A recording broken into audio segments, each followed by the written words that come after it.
amigos, ¿qué tal? En esta ocasión hablaremos sobre la hematopoiesis. Es el proceso que se realiza a través de la formación de los componentes de la sangre en la médula ósea a partir de una célula madre pluripotencial.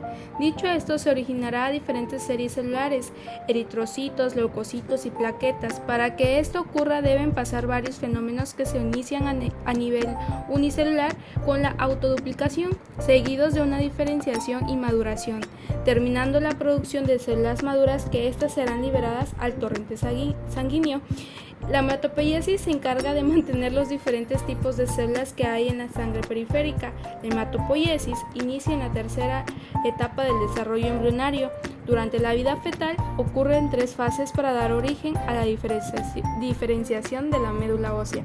La primera fase inicia en la tercera semana de gestación en el saco vitelino, siendo esta una de las membranas extraembrionarias que se origina del hipoblasto y está formada por endodermo y mesodermo extraembrionario. Esto tiene gran importancia ya que el primer órgano hematopoyético se caracteriza por la formación de histones sanguíneos. En la segunda fase se denomina fase hepática, que ocurre en el inicio del desarrollo fetal. Los centros hematopoyéticos aparecen en el hígado. Esto es limitado en las células eritroides y un poco de leucopoiesis. Todo eso durante el segundo trimestre. En la tercera fase, denominada fase medular ósea, esto ocurre en la médula ósea y en otros tejidos linfáticos. Igual inicia durante el segundo trimestre del embarazo. Después del nacimiento, la hematopoiesis solo ocurre en médulas óseas roja y órganos linfáticos. Bueno, voy a hablar de la célula madre hematopoyética. La célula hematopoyética, también conocida como citoclasto pluripotencial, no solo es capaz de diferenciarse en todos los linajes de las células de la sangre, sino también autorrenovarse. Tienen también el potencial de contribuir a la regeneración celular de diversos tejidos y muchos órganos. La célula madre hematopoyética expresa marcadores de proteínas moleculares específicas como CD34, CD38 y CD90. Y a la vez no expresan marcadores específicos de linaje que se encuentran en los linfocitos, granulocitos, monocitos, megacariocitos y células eritroides. La célula madre hematopoyética en la médula ósea da origen a múltiples colonias de células madres progenitoras. Se diferencian en 2 principales de células progenitoras multipotenciales, células progenitoras mieloides y linfoides comunes. Las células progenitoras mieloides y comunes se diferencian en progenitores específicos restringidos en cuanto al linaje, los cuales comprenden a las siguientes células: las células progenitoras de megacariocitos, eritrocitos, que son citoblastos bipotenciales que dan origen a las células progenitoras monopotenciales a convertirse en megacariocitos y eritrocitos.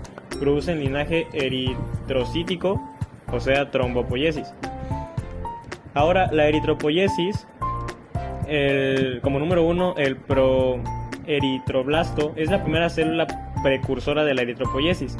Es una célula relativamente grande, contiene un gran núcleo esférico con uno de 2 nucleolos visibles. El citoplasma exhibe una basofilia leve a causa de la presencia de ribosomas libres. Y tenemos también el eritrocito, que es la mayoría de los eritrocitos se liberan en la circulación, ni bien se ha formado. La médula ósea no es un sitio de almacenamiento de eritrocitos. La formación y la liberación de eritrocitos son reguladas por la eritropoyetina, una hormona glucoproteica de 166 aminoácidos con masa molecular que se sintetiza principalmente en los riñones y se libera en respuesta de hipoxia hacia el torrente sanguíneo hasta llegar a la médula ósea, interactuando con receptores específicos.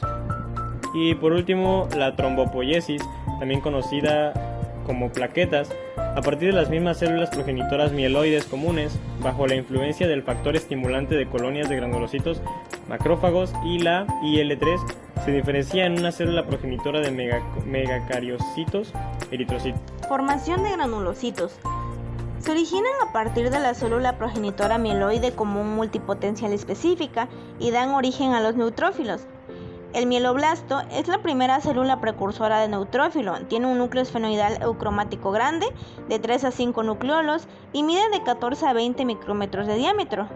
El promielocito tiene un núcleo esfenoidal grande con gránulos usurófilos y forman gránulos específicos secundarios y terciarios. El mielocito comienza con un núcleo más o menos esfenoidal y se vuelve cada vez más heterocromátido y adquiere una escotadura distinta durante las divisiones posteriores. El metamielocito neutrófilo. En estos hay unos pocos centenares de gránulos y los gránulos específicos de cada linaje. Estos superan en cantidad a los gránulos azurófilos. El neutrófilo encallado es alargado y de un ancho casi uniforme, lo que le da un aspecto de herradura. El neutrófilo, en estos aparecen constricciones nucleares en el neutrófilo de banda y se vuelve más prominente hasta que se puede reconocer 2 a 4 lóbulos nucleares, considerando un neutrófilo maduro. Los eosinófilos y los basófilos sufren una maduración morfológica similar a los de los neutrófilos. Estos progenitores de eosinófilos dan origen a los eosinófilos maduros y son inducidas las interleucinas 3 y la interleucina 5, que estos diferencian en progenitores eosinófilos hasta de convertirse en eosinófilos. En cambio, los progenitores de basófilos dan origen a los basófilos maduros. La falta de interleucina 5 hace que las células se diferencien en progenitores basófilos que producen basófilos maduros. Ahora hablaremos sobre la linfopoiesis. Si bien los linfocitos proliferan en los órganos linfáticos periféricos, la médula ósea sigue siendo el sitio primario de la linfopoiesis. Se origina y maduran en la médula ósea, actuando como células presentadoras de antígenos. Las células progenitoras linfoides comunes expresan el factor de transcripción GATA3. Esta está destinada a convertirse en los linfocitos T. Estas células abandonan la médula ósea en la forma de linfocitos pre-T y se trasladan hacia el timo, donde se completa su diferenciación y su educación de células tímicas, por lo cual se le conocen como linfocitos T, porque termina su maduración en el timo.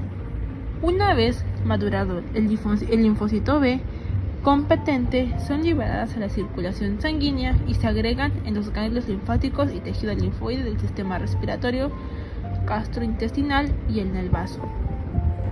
Los linfocitos B pueden clasificarse en plasmáticas y de memoria.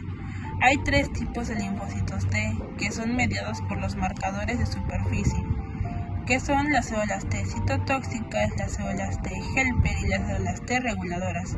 Los linfocitos NK son responsables por la destrucción de ciertas células infectadas por virus y de varios tipos de células tumorales.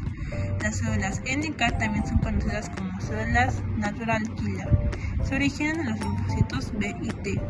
Los linfocitos NK son los más grandes y voluminosos de los linfocitos, presentando un diámetro promedio de 15 micras.